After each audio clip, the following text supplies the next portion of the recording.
All right, hello everyone, and welcome back to On the Mind. Today we're going to be talking about yesterday's decision on the part of Ann Coulter.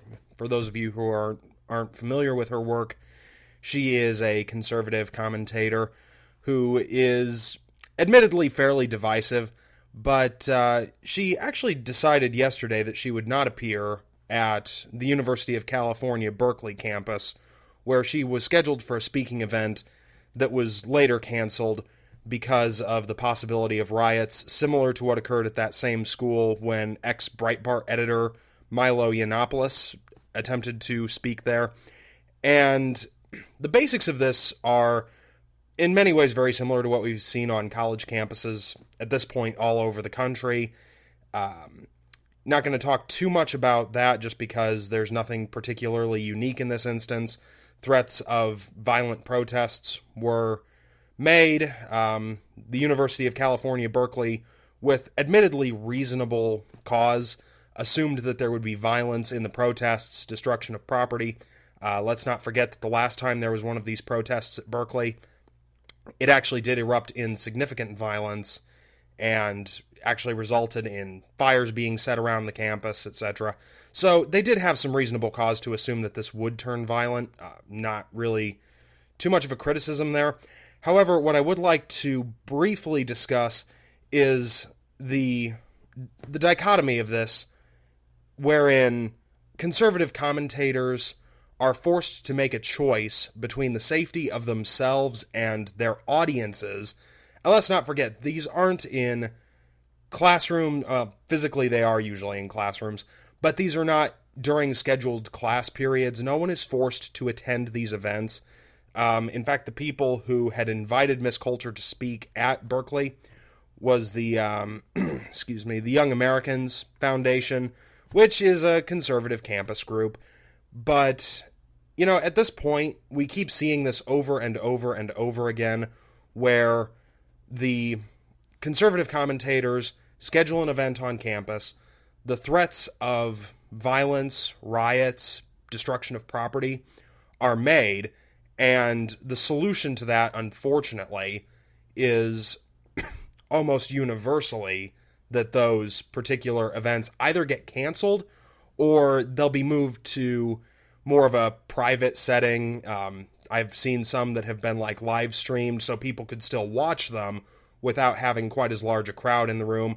And, even some of these that haven't turned violent have become just farcical in the way that the leftist protesters approach it, going into the room where the discussion is taking place, making so much noise, etc., that the person never actually gets a chance to speak. There's a very good video out there of Professor Jordan Peterson, who is another not really quite as conservative commentator as some of the rest of these, but there's a great video where he was actually sitting in a room with people banging tambourines and, blowing air horns and whatnot. But the fact of the matter is that this poses a very critical danger to the freedom of speech in America in general, but on college campuses specifically, places where people should be able to explore any set of ideas that they choose to, especially in a situation where these are, groups of people who are coming together specifically to hear these ideas. And, a lot has been said about the term regressive left to describe sort of these social justice warrior types who threaten violence or equate violence to words. That's actually become a very popular thing now at this point, where they'll actually call the violence that they commit, quote-unquote, self-defense. And that's one of the most idiotic notions I think you could ever possibly come up with, just because of the fact that it's equating words and speech to violence against them, which I don't think any reasonable person would ever even begin to make that comparison.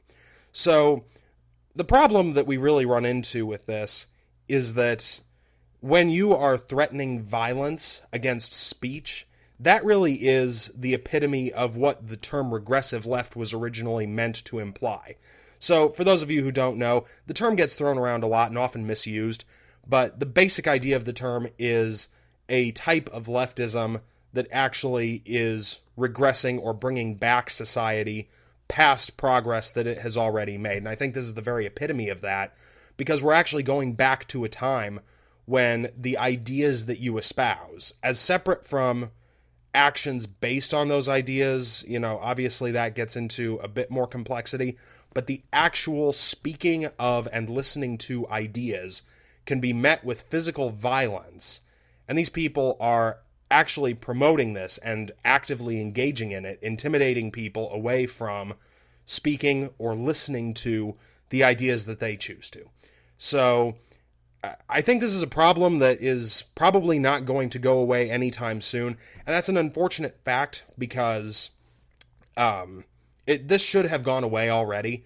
But the fact of the matter is, the colleges, and again, I don't really blame them because they have to consider the safety of their students, the colleges continue to, either blacklist these events or move them into spaces where they're far less public, far fewer people can actually participate in them. So, yeah, they are doing it for the safety of their students and for the purpose of preventing physical damage to their own facilities. But at some point you have to say, when are we going to stop kowtowing to people who are actually manufacturing a problem to which the solution is, removing these events from campuses? Because it's not like there's just some anomalous group of people who's magically coming in and, causing violence in correlation with these events. It's not like people are just showing up. Now, there are some external protesters, but in a lot of cases, these are actually the students of these universities that are engaging in this disruptive behavior. And I think when you manufacture a problem to which the solution is to shut down these events, you don't really have a whole lot of ground to criticize this, because it's very clear that all they are hoping to do is to intimidate people away from having these discussions, from hosting conservative speakers. And whether you agree with them or not, the simple fact is that this is a university setting. This is a place where people should be free to explore different ideas, engage with different ideas, and argue different ideas. And violence to shut down speech, especially in that kind of an environment, is just fundamentally antithetical to the very idea of a Western, free, democratic society. So I think that we have to watch this very closely and see where it goes from here. I am a little disappointed that Ann Coulter decided that she was not going to show up. However, the group that was actually initially sponsoring her there had already pulled the event, so it's very unlikely, even if she had shown up, that she would have been able to put together another event on the fly, maybe just speaking outside, which legitimately might have been too dangerous in this particular environment. So, yeah, I think we just need to be incredibly mindful of the fact that this is happening on American university campuses, and that, we now live in an environment where people can simply threaten violence and shut down speech that they do not like. And that is, as far as I'm concerned, absolutely against one of the very fundamental basics of the American experiment, the idea of American freedom, which is freedom of speech. So, not going to drone on too long here. Hope you enjoyed this commentary. Leave your thoughts in the comments, because I want to know how many people actually agree with these protesters on campus who are using violent acts and the threat of violent acts to actually deter others from speaking as they choose to. Do you agree with it? Do you disagree with it? Let us know what you think, and listen to the next episode of On the Mind. Have a great day.